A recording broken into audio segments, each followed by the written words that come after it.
a little bit strange to hold this microphone, so I'm going to try to use the podium. Good morning. I hope everybody is enjoying the presentations and having a good time. We'll start talking a little bit about CO2 sequestration in gas fields. And why gas fields? It's one of the main subsurface formations we can actually plan to store CO2. The others being aquifers, and of course the third one being depleted oil fields. And when we talk about gas fields, the gas fields can be old fields that have been produced. Some of them are about to be abandoned. Some of them have been abandoned several years. And we have new fields as well, of course. They're about to be produced, but also we have some other ones we are actually getting produced as we speak.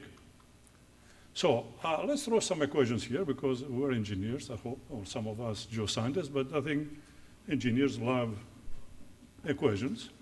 All of us have seen some of this stuff, but I'm going to go rather quickly. So when we're talking about CO2 sequestration, we like to associate this with the amount of gas produced.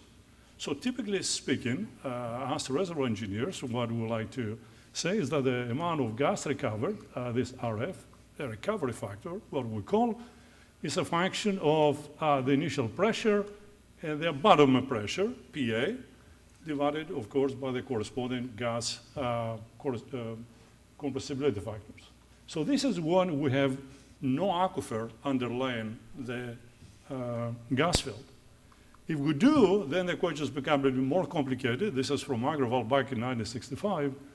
And it shows that it's kind of similar equation. Again, the ratios the gas produced are the abandonment conditions when you have water drive. WD means water drive.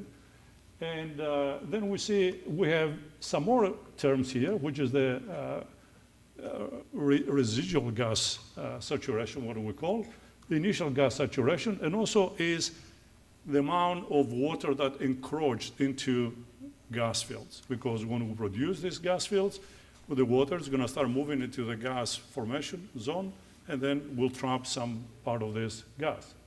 At the end of the day, this is a very kind of quick summary of what actually we're looking at. We'll plot in P versus Z, P over Z, plotted versus the gas produced. And what do we see? We have a what we call volumetric reservoir. That means no aquifer. We're going to get a straight line. There it is.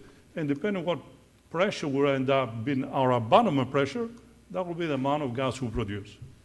Now, when we have an aquifer underneath, that will create the pressure support, and the graph is going to look like this. It's going to curve. It's not going to be any more straight line, which means basically that there's a different mechanism for producing this gas. So while the stuff here, at the end of the day, we'll know these things, is because we need to talk about whether we're going to store CO2 in depleted gas fields or in new fields. So we like to maximize the amount of gas produced, but also we need to maximize how much of CO2 we store at the end of the day. So what is the advantages to store CO2 in a depleted gas field? First of all, we know quite well how much volume of CO2 we'll put there. We know how much gas we produce. We know how much we'll inject, practically. It is a proven ability of the capro will prevent the CO2 to escape, so that's very good. The trap is there. There is abundance of knowledge, data, and of course, infrastructure as well, that we can actually be utilized when we go from the production phase to the storage phase. Now, there is some issues with regards who is going to be produce the gas field, who is going to store the CO2. If the companies are the same, that's the best situation. Sometimes they're not. Sometimes if their fields are very, very old, then somebody else will step in and store the CO2 in the previously produced gas field. And so therefore, there may be some kind of difficulties of getting this data, and some knowledge is going to be lost. There is also the good thing is that the decommission cost has been delayed if we're going to store this in depleted gas fields. The other thing is that because it's very good, because we're going to have wells, we're going to have some infrastructure. So hopefully, if we're going transitionally very nicely, production to CO2 storage, then you can utilize this. But at the same time, we have several wells. Some of them are plug and abandoned. Some of them are old wells. Some of them, produce water, so they've been shut down and so on. So we don't know really the quality of the wells there. So this is something that we've really been very, very careful about that. And of course, there is an issue with regards to the mineral rights. Who is owing the gas that will be produced when you start injecting CO2? Because actually the CO2 is going to displace some of the gas. You can actually produce that gas. Well, if you don't want to produce the gas, you just shut the wells and just basically inject CO2. The mineral rights is not as important, of course, when you have the CO2 EUR issues. So this is what actually happens in depleted gas fields. Now let's look at the new fields or fields who are actually under production today. So can we do something different, perhaps? And what's the differences with regards to how much CO2 we can actually store there? Well, there is something we can actually propose in here is to generate blue hydrogen. Utilize the natural gas. Instead of just transporting the natural gas, sell the natural gas, and of course use the natural gas, and of course emitting the CO2, we're proposing actually to use an SMR process to actually convert the produced natural gas to hydrogen. And of course here there are the three types of hydrogen production. Is gray hydrogen if, of course, we don't capture CO2, we emit the CO2 in the atmosphere. We have the blue hydrogen, and this is the one we are proposing. We produce the natural gas, we convert it to hydrogen, we capture the CO2, and we store it back at underground conditions. And the third one, of course, we're not going to talk much about, this is way far down, is 2030, and even perhaps later, is the green hydrogen. We utilize, of course, the renewables. All these processes here require, of course, heat. What we're proposing is we can actually use the hydrogen generated from this process to generate the heat, so actually we can reduce the carbon footprint. So by injecting CO2 in the same reservoir we produce in the natural gas, what we'll see will enhance the gas recovery as well. And that is very, very good. So we're using one formation, we're producing the natural gas, and the same formation, we inject the CO2, we capture through the SMR process. So this is kind of what we're actually proposing here. You see here the results are astonishing. So here is some of things that we're proposing. Again, the process will apply to new and producing gas field. We generate the hydrogen. It can be either in situ, or you can transport this, if you like, Dr. Economides, by the way, mentioned exactly that. We transport this natural gas, we generate hydrogen and capture the CO2 and move it back. Again, this is a little bit more complicated. But best way is to generate, of course, hydrogen in situ, and generate, of course, they capture the CO2 in place and inject it in the same formation. And the last thing, of course, is we can send the hydrogen to some kind of hub. We can actually distribute for use.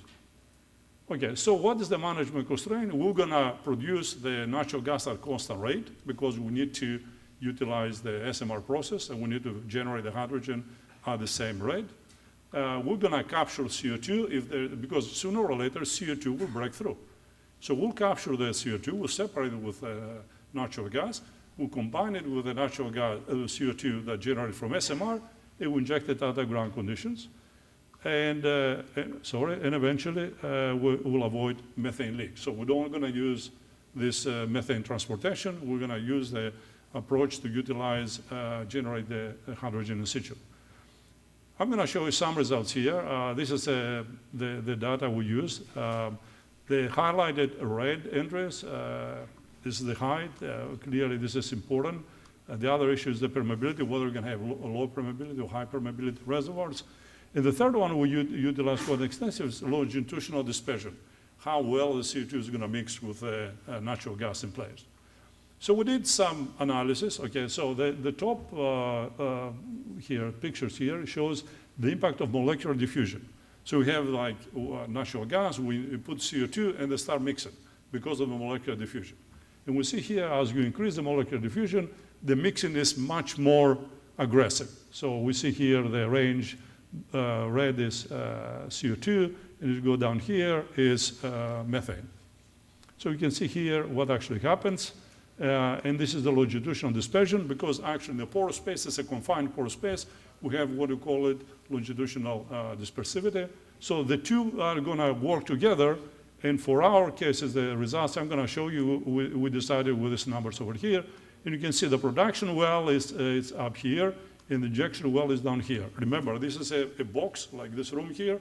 So one corner we have a horizontal well producing, which is this one here. And the other bottom down here is the CO2 that we injected. Okay? So let's see some actual results. Again, this is the injection, CO2 injection. This is the methane production. We see here, again, the variation of CO2. You see at the end of the basically production, what we see is that the blue is the remaining methane. And everywhere else, everywhere you see red is pretty much 100% CO2. And somewhere in between is, of course, when we have this mixing zone. And the mixing zone is you have CO2 and methane as well. And the interesting part is here. Here it shows the pressure declines, of course. So we see here at the end of the production here, the pressure has declined, the average pressure, which means that actually we have more capacity in the formation to put even more CO2. So you have an additional CO2 amount, you can actually store it in there. You can see here the amount of CO2, you can go back, and you see, of course, the pressure increases. And we stopped at about 95% of the initial pressure to be on the safe side. So here is very, very promising. Here so you see the CO2 is going to break through, and basically we'll capture the CO2 and we'll inject it back in the reservoir altogether. All right, so some additional results here. The impact of permeability, we have very low permeable formation, rather very high permeable for gas fields. You see the green line is the constant methane gas production. You see this is the CO2 mole fraction. So we stop the process when we have 50-50. So 50% methane, 50% CO2. Then we stop the process. We say this is good enough. Of course, this has to be vetted based on cost considerations. And clearly, this is a very viable situation. You see here what happens to the injection pressure and the production pressure when the permeability is rather low. But regardless of whether you're looking at low permeability or high permeability, this process works quite fine. Now, these results I show you, we don't have any water underneath, which means it's very nice because I don't deal with water. So let's see what happens when I put water. So the same situation here is the box we saw earlier. And we have the production well up here, we have the injection well down here, and down here underneath there is an aquifer. And the way the aquifer it is, we consider to be an open aquifer. It's basically a very large aquifer, so that at the boundary between the green, which is the natural gas, and the red, blue down here, which is the water, is a constant pressure boundary. So that basically one means that you remember the results I showed you, the pressure is going to be pressure support, the water is going to move upwards, and will trap some of the gas, and the recovery factor is going to be rather low. And that creates a problem, so many companies as well don't produce these fields because they are not really viable and very, very much attractive. But I'll show you some results here, make it very, very attractive based on the process we're actually describing, inject CO2. So we're going to produce again from up here, inject CO2 down here. You can do horizontal wells, so you can do vertical wells too, by the way. So here is again the natural gas. This is the aquifer, and the way we model it, I'm not going to go into the details because I don't have the time. So here I'm going to show you some results with vertical wells, horizontal wells. We're talking about first to produce the natural gas, and then store the CO2. And then I'm going to show you what's going to happen when we do this simultaneously. Production of natural gas and injection of CO2 at the same time. So we'll do this both for horizontal wells and vertical wells. And we see two cases. One will balance the rate, and the other one is will balance the volume. Okay. So here is the case, the first one. We consider a vertical well centered in that box. We produce at the beginning, so you see the production, then we inject once the pressure depletes. So we see here a cross-section. You see the well over here. This is at the end of production. So we see here everywhere pretty much blue. This is the aquifer down here. This is the initial gas-water contact. And you see pretty much there is a bit of methane up there, but the water has moved in and basically trapped quite a significant volume of natural gas because of the residual gas saturation. So that actually comes to a recovery factor of about 56%. When I don't have an aquifer, the recovery factor goes about 80, 85%. So So it's quite different. So let's see what happens when I start injecting CO2. This is, remember, production and then CO2 injection. So we see here at the end of the process, this is the well here. You can see here the water saturation. So the CO2 actually displays some of the water downwards and actually penetrate into the aquifer zone. And now let's see where the CO2 lays. So the CO2, whatever you see again, red is where the CO2 is, and wherever you see blue is where the water is. So you see here how the CO2 is distributed in the porous space. When I look at the amount of CO2 that actually I can place in there, it's somewhere about 75% when I reach back to the initial pressure. But if I allow the pressure to go about 1% above the initial pressure, I can go quite larger to about 110%, something like that. I cannot see the number from here, don't remember. Let's see what happens when I'll skip this on here. This is what actually happens when I have no aquifer. And this is what happens when I have an aquifer.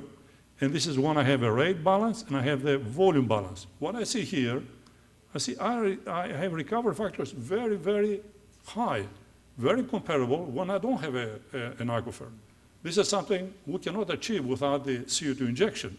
Furthermore, what I see here is the amount of CO2 that I can actually store, which is this green bars, is actually quite significant. It's even higher, especially in this case here, comparing to the volumetric system, one that did not have an aquifer.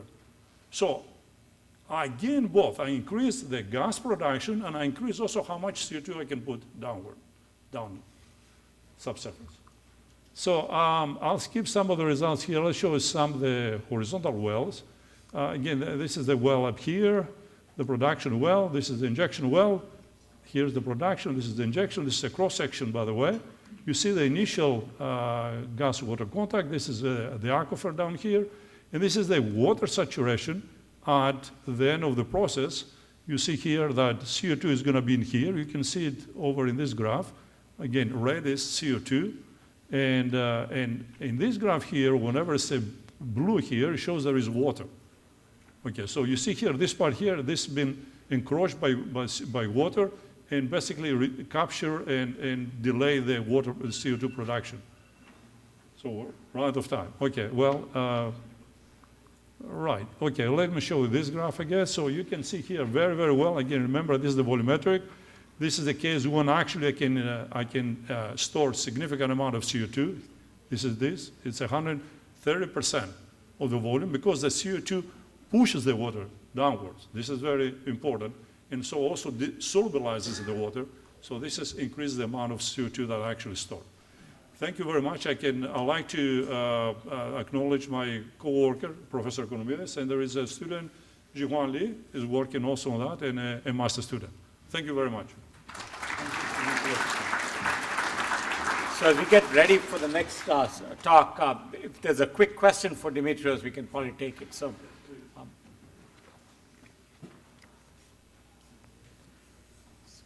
yeah, go ahead.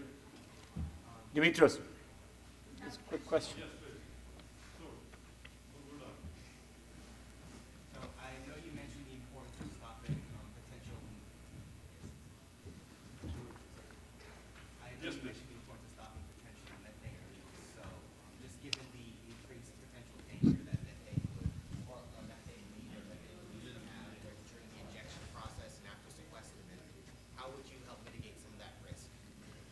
Remember, what we're proposing here to do is that we'll produce the natural gas and we generate hydrogen in situ. So we're not going to transport the methane. That reduces the chances of actually leakage of methane, and that is actually quite beneficial. Also, we're not going to use the methane to actually generate energy or burn it or whatever the case might be. We're going to convert it to hydrogen. And so the hydrogen is going to be the source of energy for whatever, power generation or whatever the case might be. So we avoid altogether having any emissions of CO2, especially if the energy for heating or the SMR process will utilize also hydrogen. So at the end of the day, this process is quite green.